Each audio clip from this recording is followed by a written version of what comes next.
Insan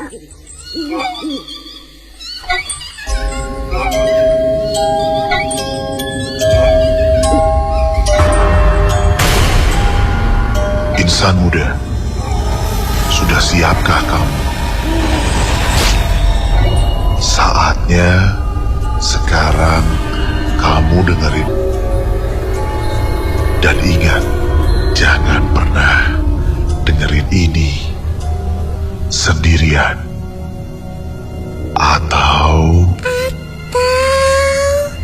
aku pasti datengin kamu kok. Lengser wengi sliramu tumake sirmo aja tani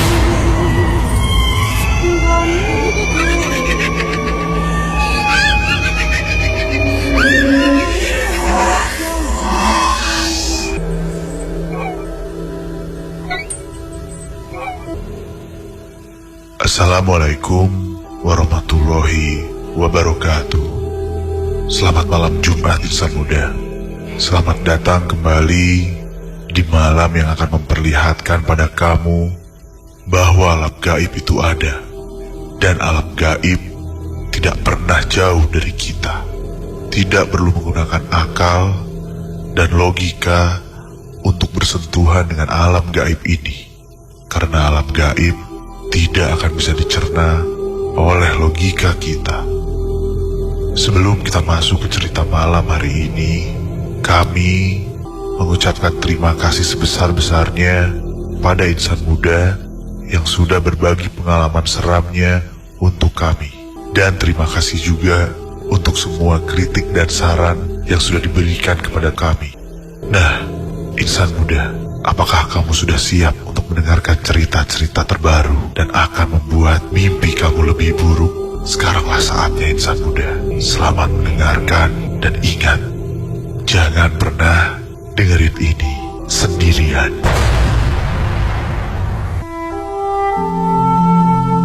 Aku disuruh mematikan kompor di dapur oleh ibuku karena ia sibuk dengan telepon dari tanteku. Biasa, kalau tanteku sudah menelpon, pasti lama. Setelah ibu menutup telepon, beliau langsung memanggilku dan menyuruh aku untuk menemani tanteku yang sedang sendirian akhir pekan ini. Ya, aku memang sudah biasa menemani tanteku dan anaknya Mutiara yang baru 7 bulan itu kalau omku pergi keluar kota. Rumah tanteku ada di daerah Ciwaruga Bawah. Rumahnya lumayan besar dan luas. Tapi sayangnya hanya diisi oleh mereka bertiga saja. Memang ada pembantu sih. Hanya saja mereka tidak menetap, hanya sampai sore lalu pulang. Jadi saat malam tiba, suasananya menjadi sepi sekali. Oh iya, tanteku ini hobi sekali berkebun.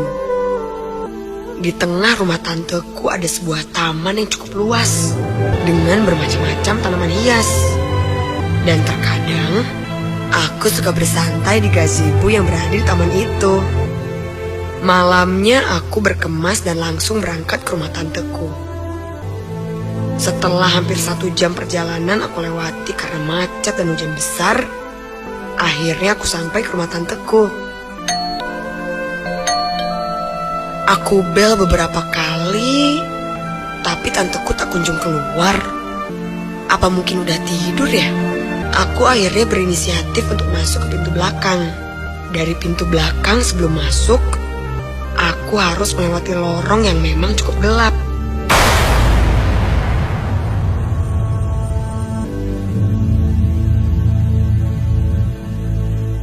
Memang agak sedikit menyeramkan, karena bangunan rumah tanteku memang masih bangunan Belanda. Tapi karena sudah terbiasa, jadi aku tidak takut. Sampai di taman, aku sempat takjub takjub karena dekorasi tamannya sudah berubah. Ada beberapa tanaman baru. Tapi ada satu bagian di pojok taman yang terlihat kosong dan tidak ada tanamannya. Aneh sekali. Kenapa pojok itu kosong ya? Keherananku terjawab ketika tiba-tiba saja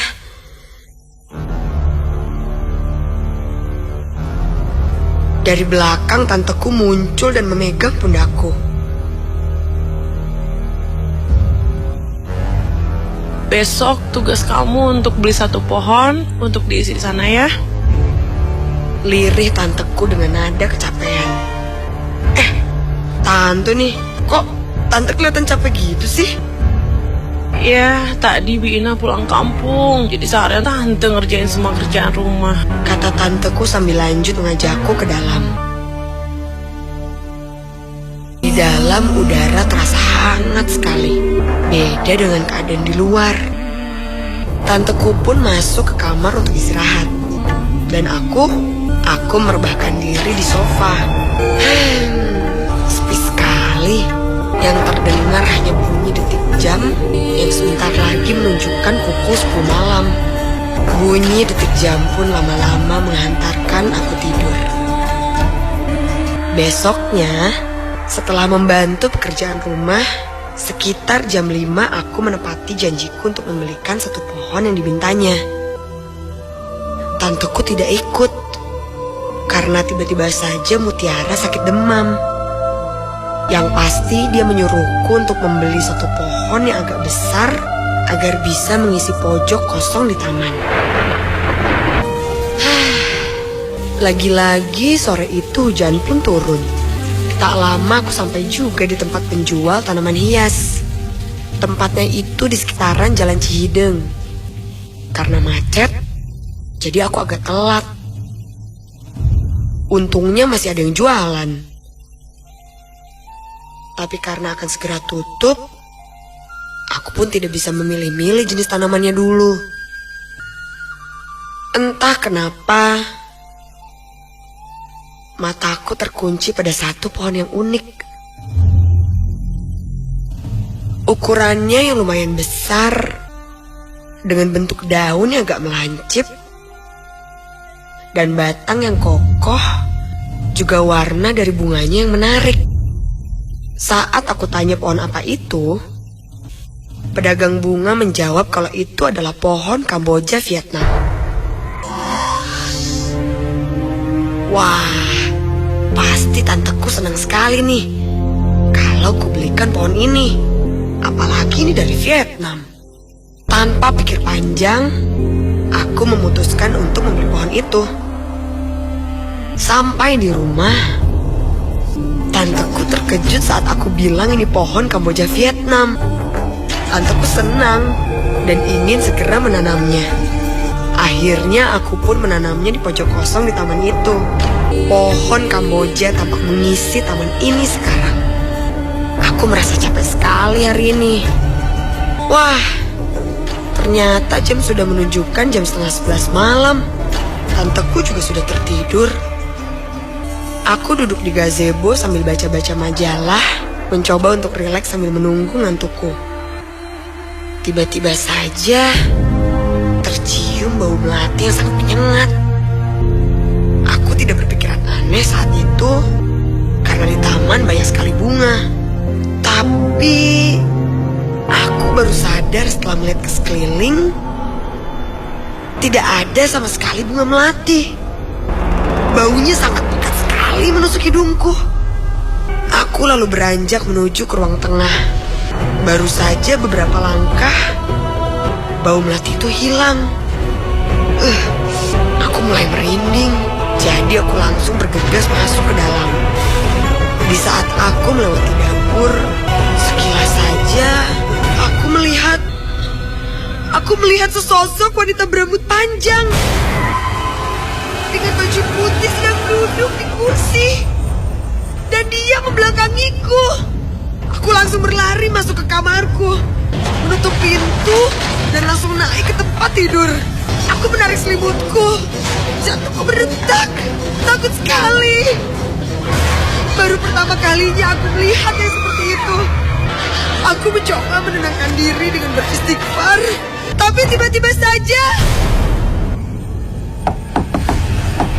pintu kamarku diketuk. Ya Tuhan, ya Tuhan, siapa itu? Tiba-tiba saja aku mendengar suara gagang pintunya dibuka. Dan Kenapa kamu? itu adalah tanteku. Aku langsung memeluk erat tanteku dan sedikit menceritakan kejadian tadi. Tanteku hanya tersenyum kecil berusaha menenangkanku. Samar terdengar suara bayi menangis. Aduh, Mutiara pasti ngumpul lagi.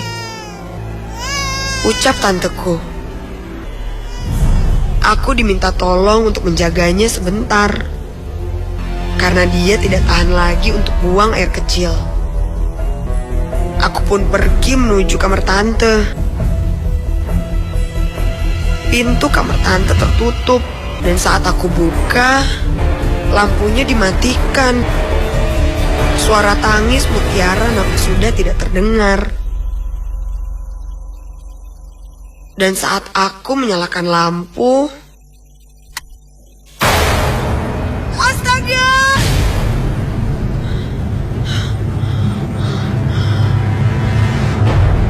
Tanteku masih tertidur di kasurnya.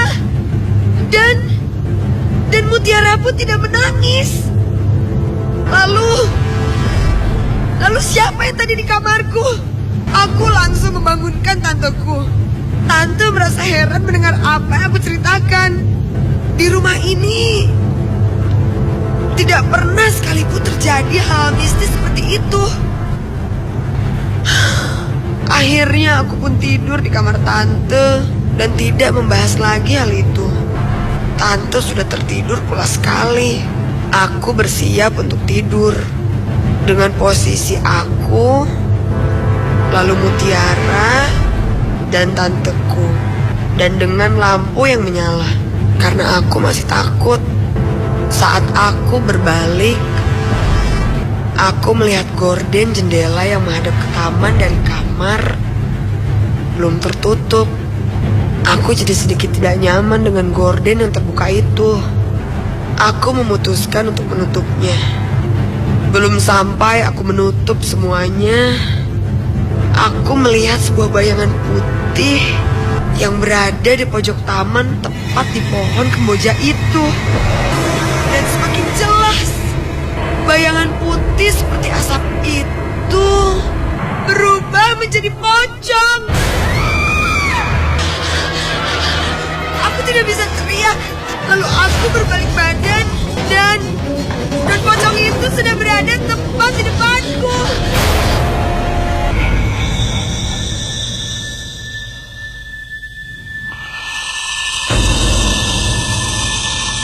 Itu mungkin yang terakhir aku ingat. Besok paginya, aku terbangun sudah berada di atas tempat tidur. Dan di sana sudah ada tanteku. Bersama seorang bapak-bapak tua yang aku kenal sebagai Mang Ikin, tukang bersih-bersih kebun tante.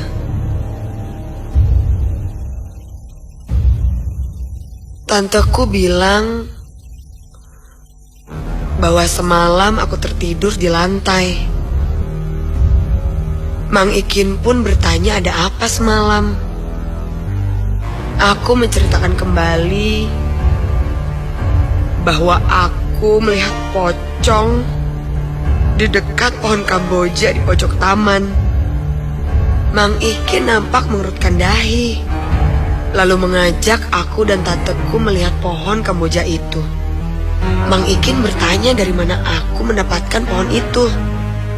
Aku bilang saja, aku membeli kamboja Vietnam ini di tukang bunga di daerah Cihideng. Mang Ikin lalu bilang bahwa ini bukanlah pohon Kamboja Vietnam, melainkan pohon Kamboja yang biasa ada di kuburan.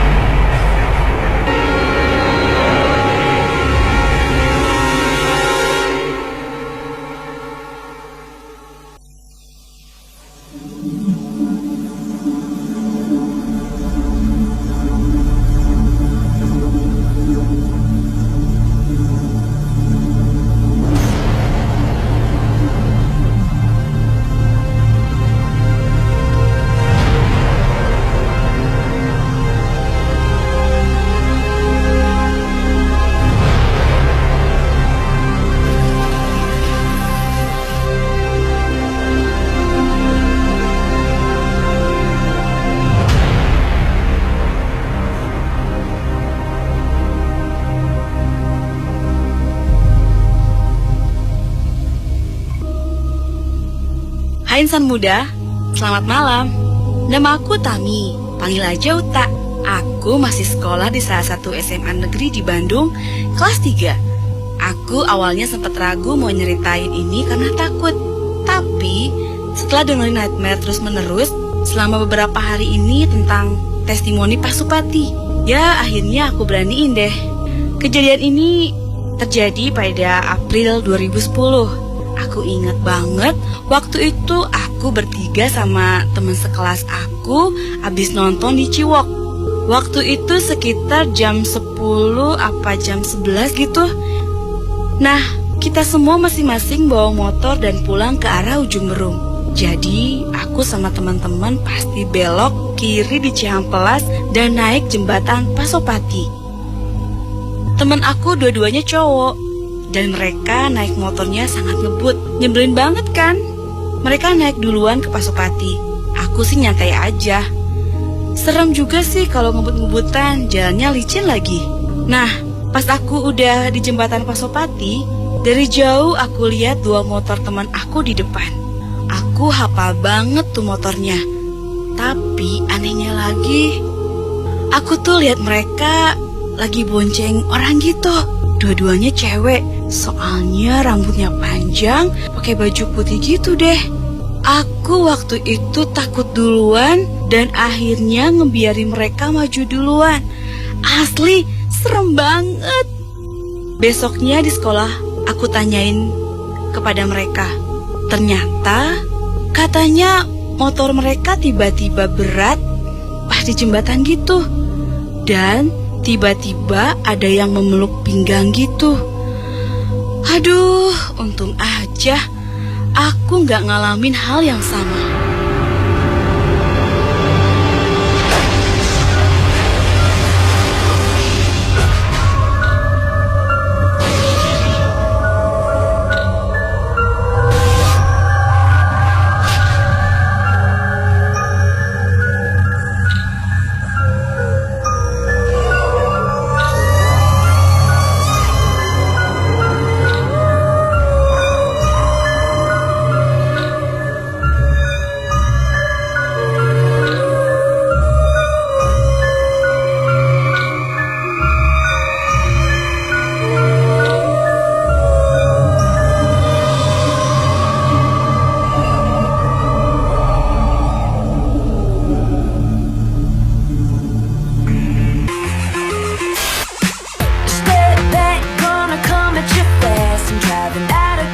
Namaku Lingga.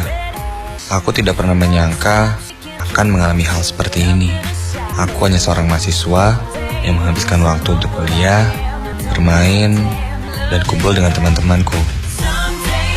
Kalipun aku tidak pernah terlintas dan mengalami kejadian ini.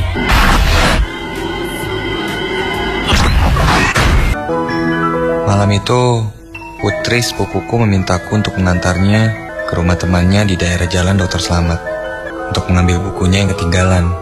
Karena besok pagi-pagi, dia harus UAS. Saat itu, aku yang sedang menonton televisi terpaksa menyanggupi permintaannya.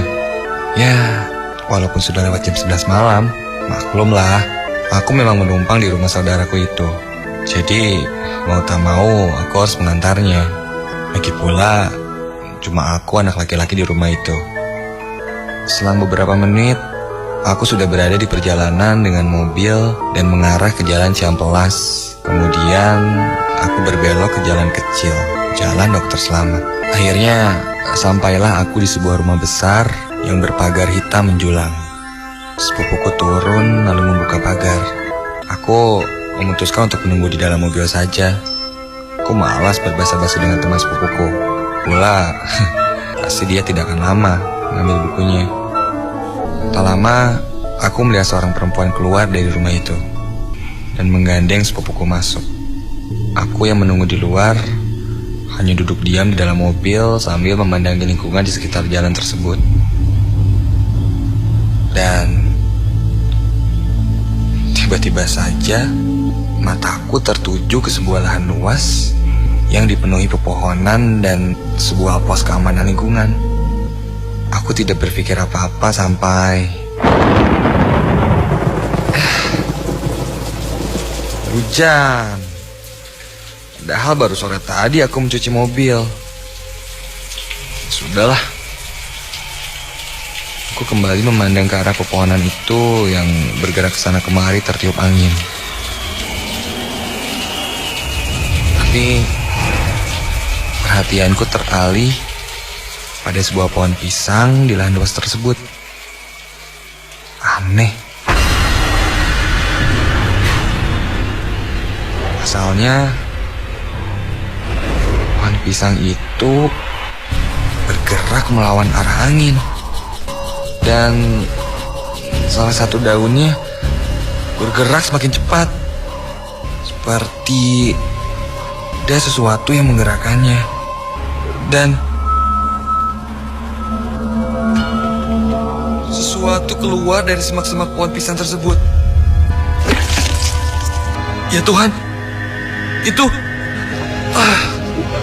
untungnya itu hanya seekor anjing. Seekor anjing yang keluar dari semak-semak dekat pohon pisang tersebut, berlari melewati mobilku dan berlalu begitu saja.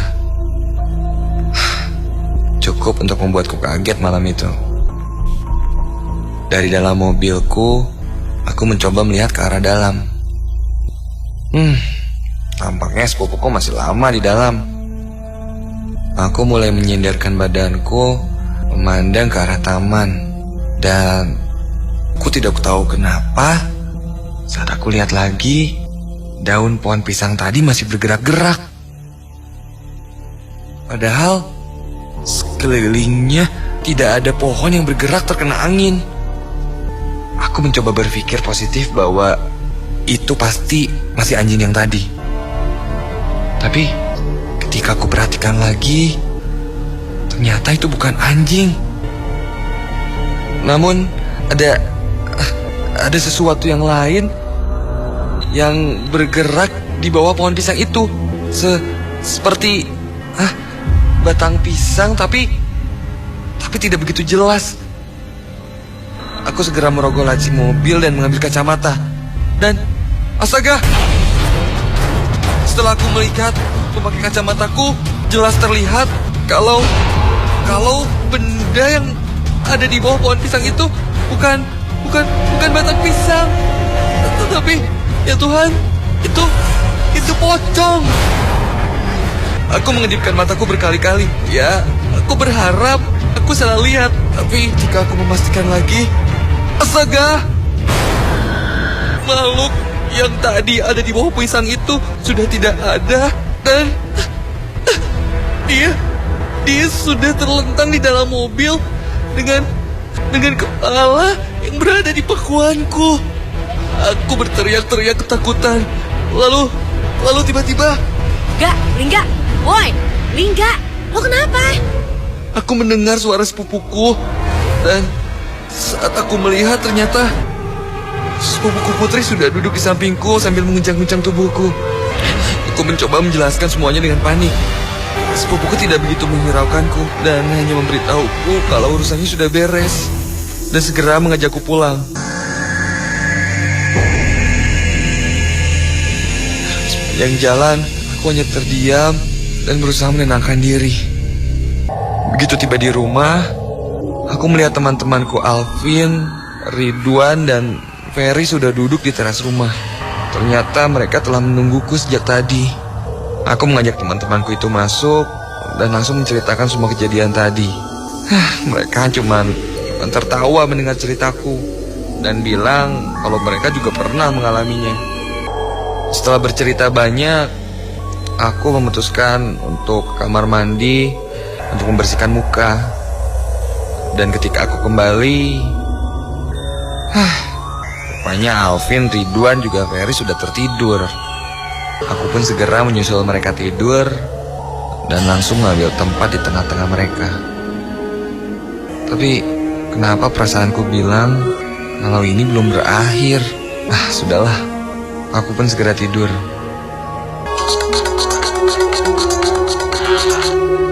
Tengah malam gini, apa sih yang SMS?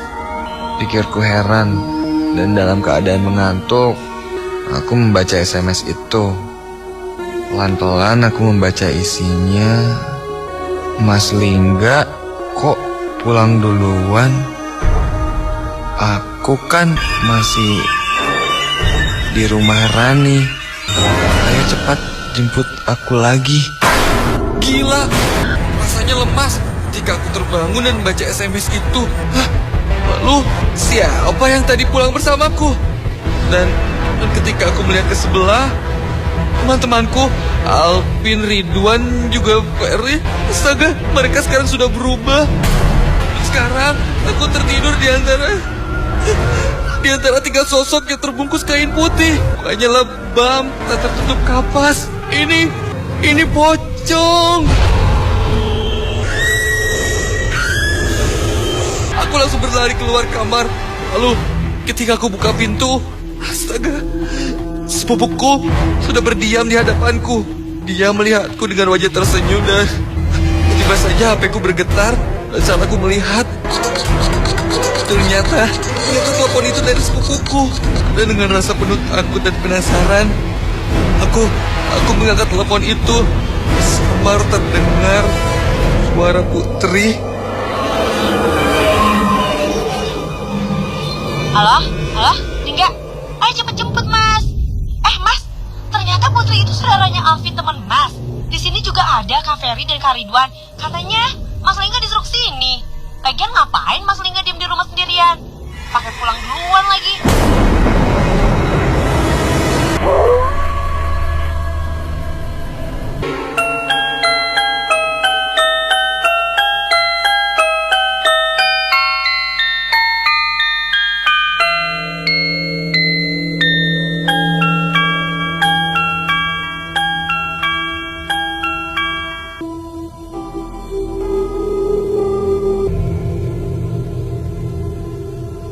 Tadi dua cerita untuk malam hari ini, Insan Muda.